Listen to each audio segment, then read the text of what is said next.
Le cavalier de bronze. Alexandre Pouchkine. Préambule. Il était là, debout sur le rivage d'une mer déserte, et, plein de ses grandes pensées, il regardait au loin. À ses pieds, le fleuve roulait ses larges eaux que seule remontait péniblement une embarcation. Çà et là des chaumières, asile du Finnois indigent, se dressaient noirâtres sur ses bords envahis par la mousse et la vase.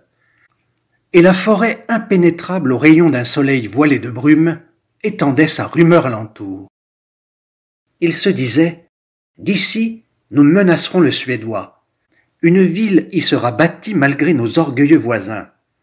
La nature a voulu qu'ici nous percions une fenêtre sur l'Europe et que nous demeurions le pied ferme au bord de la mer. Jusqu'ici, portés par ces flots qu'ils ne connaissaient point, tous les pavillons viendront nous rendre visite, et l'on y pourra banqueter à l'aise.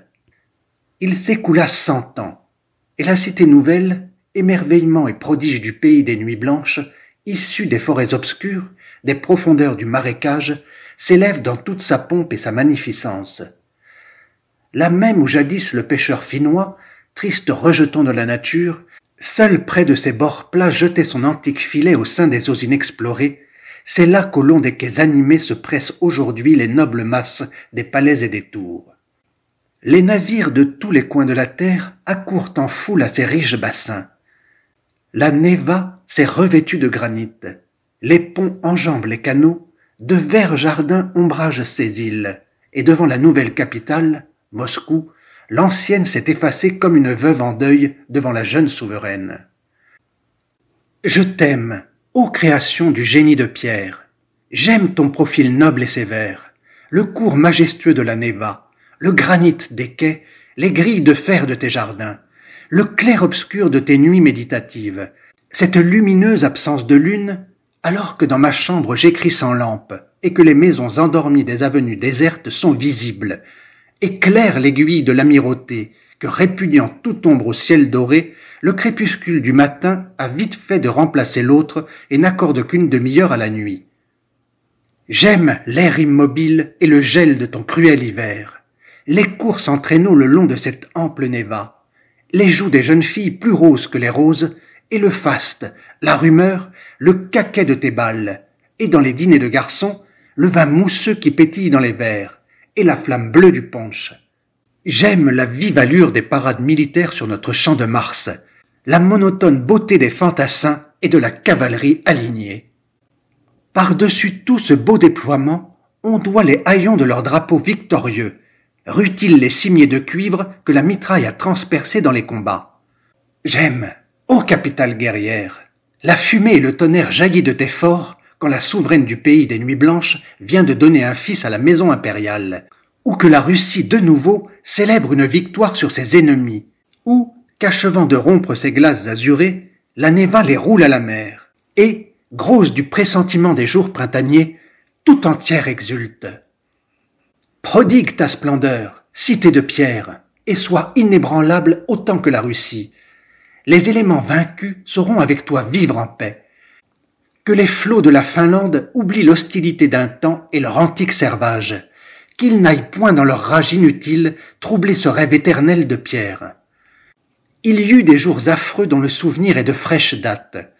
Pour vous, mes amis, c'est à partir de là que je commence mon histoire. Et triste en sera le récit. Première partie. Novembre soufflait son froid automnal sur Pétrograd enténébré.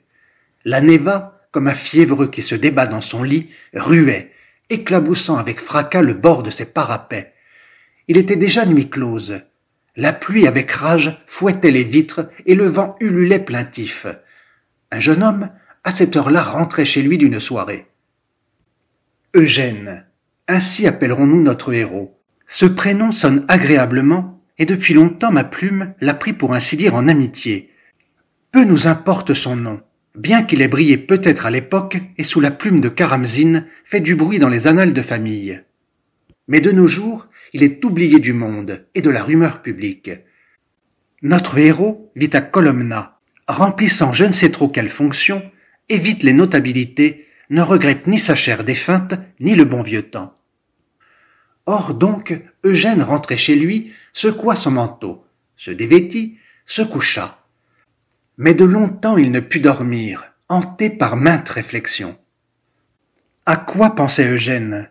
Il se disait qu'il était pauvre, qu'il devait par le travail acquérir son indépendance et parvenir aux honneurs, que Dieu aurait pu lui accorder plus de génie et plus d'argent, qu'il ne manque pas de désœuvrés à qui sourit la fortune, de sots et de paresseux menant une vie tellement plus facile. Qu'en tout, il comptait seulement 2 années de carrière, que le fleuve continuait de grossir, que presque tous les ponts de la Neva étaient emportés, et qu'il serait 2 ou 3 jours séparé de Prascovie. Ainsi songeait-il, et la mélancolie de cette nuit l'obsédait. Il eût voulu que le vent ne hurlât pas si lugubre, et que la pluie au carreau ne cinglât pas si fort. À la fin, ses yeux pris de sommeil se fermèrent, et voici que les ténèbres de cette pluvieuse nuit se dissipent, et qu'un jour blême va se lever. Jour effroyable! Toute la nuit, à contre-vent, la Neva s'était ruée vers la mer, impuissante à surmonter l'aveugle fureur de la tempête. Sur ses bords, dans la matinée, le peuple accourut, se pressant pour mieux voir les eaux rageuses rejaillir en énormes paquets d'écume. C'est alors que, harcelé par le vent qui soufflait du golfe et rebroussant chemin, le fleuve à l'étroit entre ses quais submergea les îles et dans une saute plus forte, la Neva gonflant ses eaux comme une chaudière qui bout, se dressa d'un bond de fauve et sur la ville s'abattit. Et tout fut balayé alentour. Les eaux envahirent d'un seul coup les galetas souterrains. Les canaux dégorgèrent entre les grilles du garde-fou et la cité de pierre, tel un triton, resta plongée sous l'eau jusqu'à la ceinture. Quel assaut! Les vagues irritées, comme des voleurs, escaladent les fenêtres. Les barques en dérive enfoncent les vitres de leurs proues. Les jardinets engloutis se diluent. Des pans de cabanes, des poutres, des toitures, tous les produits naguère accumulés en prévision de la disette, les ponts emportés par l'orage, les cercueils du cimetière bouleversés, flottent par les rues. La foule, regardant passer la colère divine, attend son châtiment. Hélas! Tout est perdu. Le gîte et la pâture. Où les retrouvera-t-on? En cette année terrible, notre défunt tsar poursuivait encore son règne glorieux. Il vint sur le balcon du palais et murmura, triste et troublé. Contre les éléments de Dieu, les empereurs ne peuvent rien. Il s'assit, observant d'un regard préoccupé la sinistre dévastation. D'immenses lacs s'étaient formés, où se déversaient les rues comme autant de larges rivières. Le palais ressemblait à quelque île déserte. Le tsar donnait ses ordres. D'un bout à l'autre des avenues proches et lointaines, s'ouvrant un chemin périlleux à travers les eaux déferlantes, ces généraux allaient porter secours aux habitants fous de terreur, courant le risque d'être noyés dans leurs maisons. Alors, sur la place de pierre, où s'élevait dans l'angle une maison neuve dont le perron était gardé par 2 lions levant une patte, qu'on eût juré vivant, grimpé sur un de ces fauves de marbre, immobile, tête nue et les bras croisés, Eugène était assis, le visage couvert d'une pâleur mortelle. Il avait peur, mais non pour lui, le malheureux. Insensible à la ruée du flot avide qui déjà lui léchait les pieds, à la pluie qui lui cinglait le visage, au vent qui, déchaîné, dans un hurlement lui avait tout à coup arraché son chapeau, les yeux perdus au loin, désespérément il regardait un point fixe. Pareil à des montagnes issues de l'abîme en tourmente, les vagues là-bas déferlaient avec rage. La tempête hurlait, charriant des épaves. Mon Dieu! Mon Dieu! Là-bas, hélas!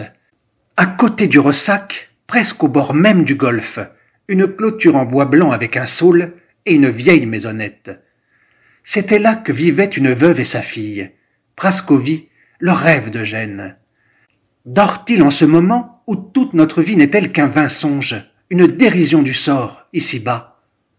Et lui, comme enchaîné là, comme rivé à ce marbre, ne pourra-t-il descendre? Autour de lui, cette nappe d'eau, et rien de plus. Et lui tournant le dos, à une hauteur inaccessible au-dessus de la Neva soulevée, se dresse, tendant le bras, l'idole sur son cheval de bronze. Seconde partie. Or, voici que rassasiée de destruction et lasse de sa violence effrénée, la Neva revient à elle émerveillée de sa révolte, et cède peu à peu sa proie, tel un brigand avec sa bande féroce entre dans un village, dépouille, assassine, saccage et pille. Cris et grincements de dents, voix de fait, injures, alarmes, hurlements, et sous de déprédation, craignant d'être poursuivis, harassés, les bandits retournent en hâte chez eux, laissant tomber leur butin en chemin. L'eau se retira, le pavé reparut.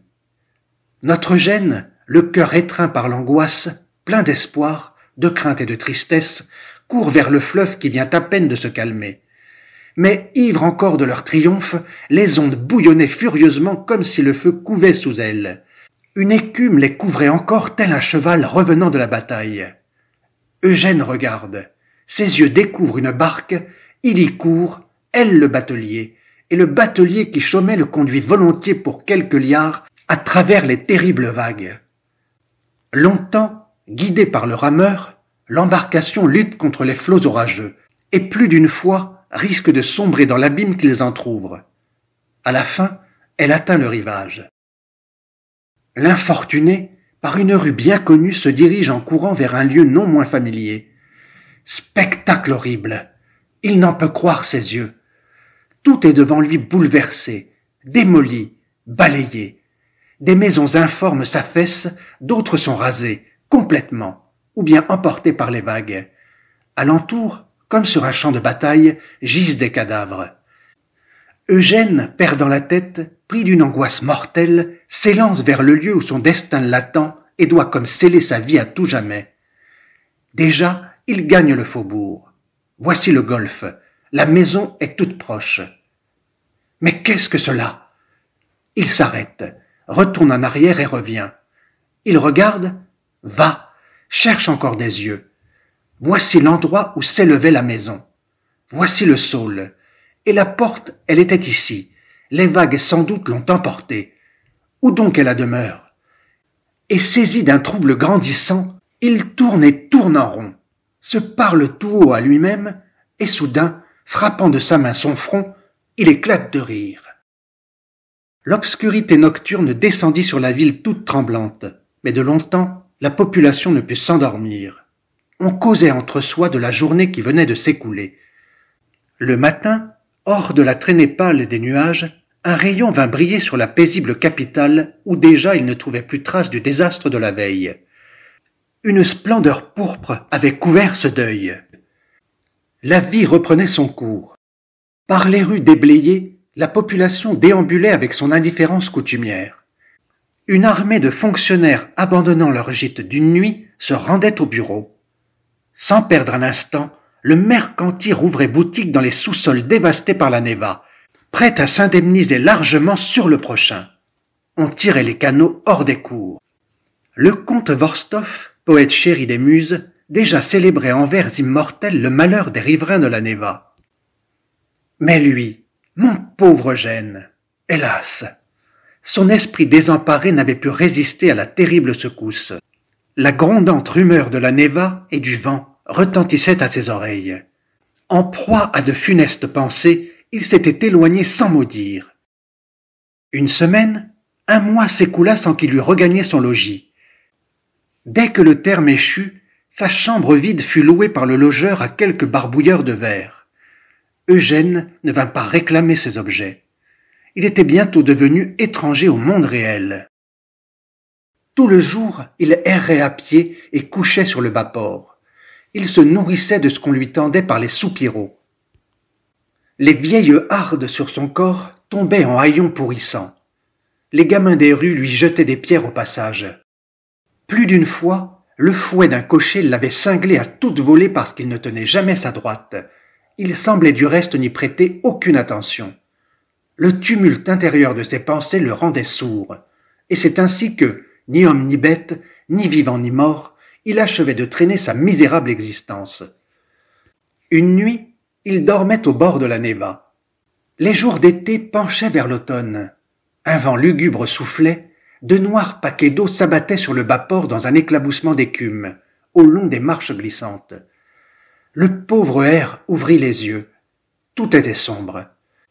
La pluie tombait goutte à goutte parmi les râles étouffés du vent, auxquels par instant répondaient les appels lointains d'un veilleur de nuit. Eugène, d'un saut, fut debout. Il se rappelait trop bien les angoisses récentes.